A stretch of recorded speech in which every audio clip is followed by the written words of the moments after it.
Sarah, I need to tell you something, and it's making me angry.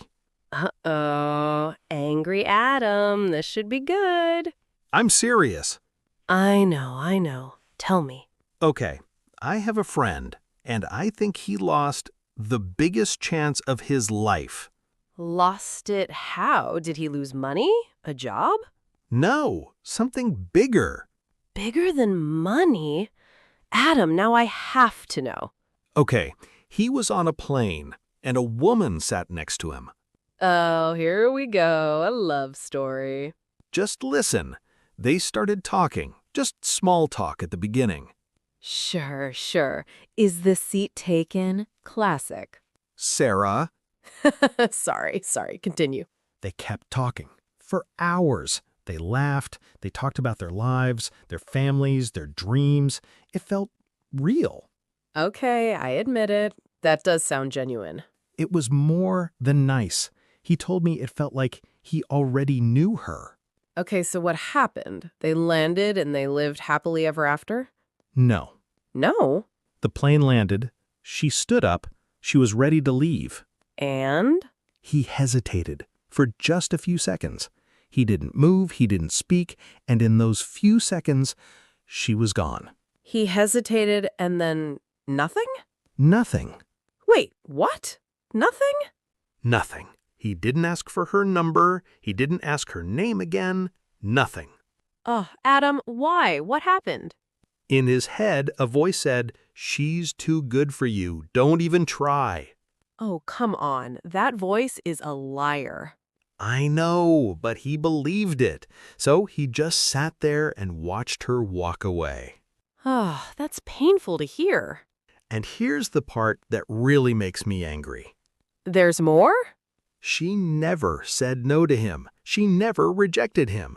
Because he never gave her the chance to say yes or no. Exactly. He rejected himself before she could even answer. Wow. Okay. Did he ever see her again? Never. Not once. And does he still think about it? Sarah, this is the worst part. Years later, he's still thinking about her. Really? He told me, and I remember his exact words, "I think she was the love of my life, and I let her walk away." Oh no, Adam, that's really sad. He says he regrets it every single day. Not the plane, not the flight, just those few seconds when he hesitated. I know. He didn't lose her because she said no. He lost her because he never tried. That's actually worse. Much worse. And I keep thinking about this story because I see the same thing happen with English learners all the time. Wait, really? How does a plain love story connect to English learners?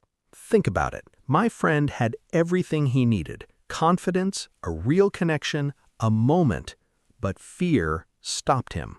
And learners have everything they need too? The words, the grammar? Many of them, yes. They know enough English to have a conversation, but a voice in their head says, "What if I make a mistake? What if they laugh at me? What if my English isn't good enough?" And that voice slowly convinces them to stay silent. Exactly. They convince themselves it's safer to say nothing. So they stay quiet, just like your friend on the plane. Exactly like that. And here's the sad part. Just like my friend, they don't get rejected by anyone. They reject themselves. Yes, before anyone even has the chance to answer. And then years later?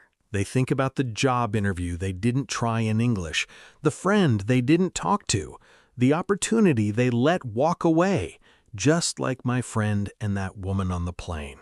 Okay, I have to say that's a really strong connection. And also, now I'm sad. Good. Use that sadness. Let's talk about it.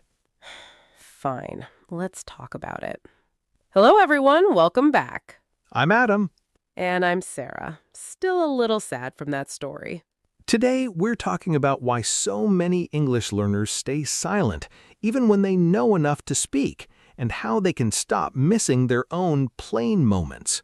Let's get into it. Okay, so here's my question, Adam. Isn't it smart to prepare before you speak? Like, Shouldn't you learn more grammar first? I knew you would say that. Because it's a fair question. It is fair, but let me ask you something. Prepare until when exactly?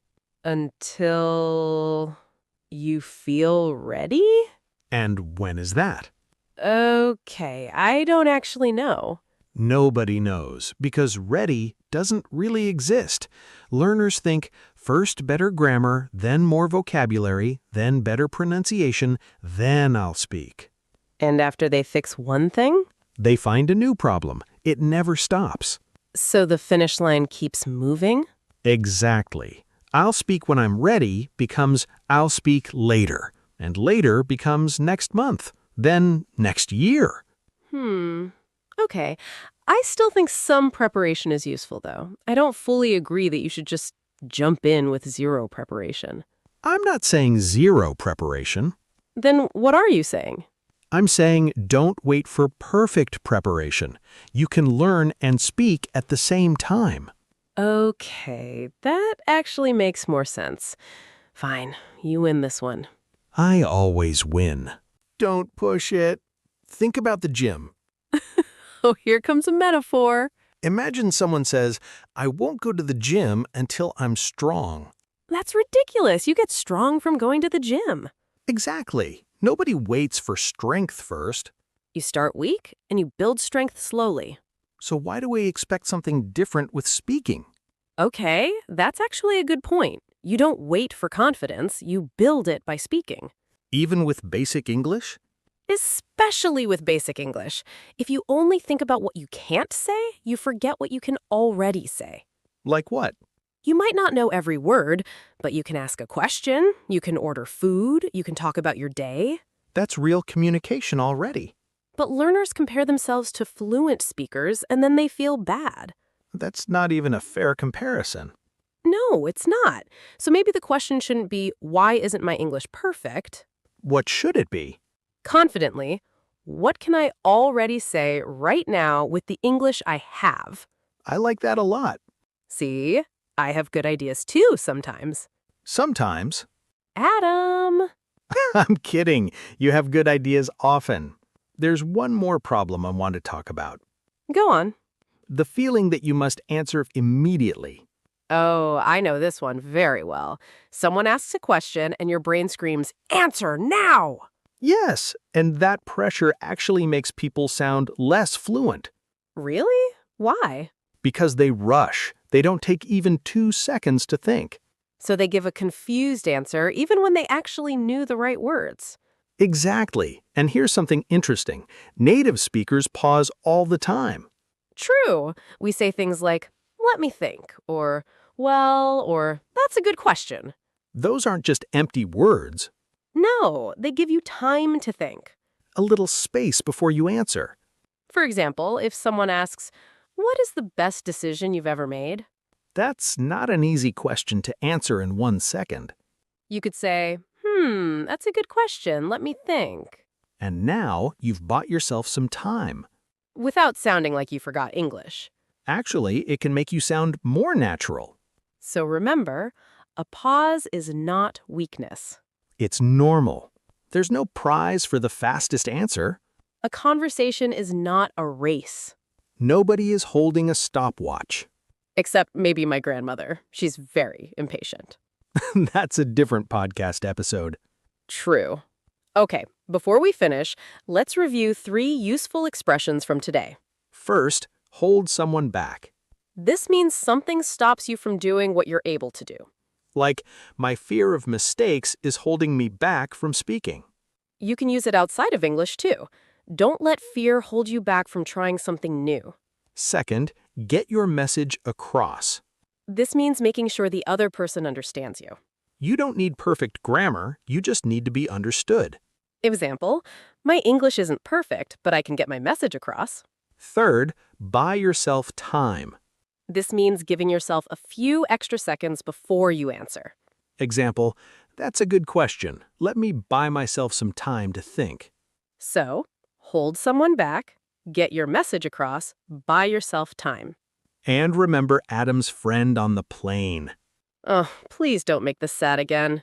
I have to. It's the whole point. He waited for the perfect moment and it never came. He lost his chance because he stayed silent. And every time you stay silent instead of speaking English, you might be losing your own plain moment. A job, a friendship, a conversation you'll remember for years. So don't wait to feel ready.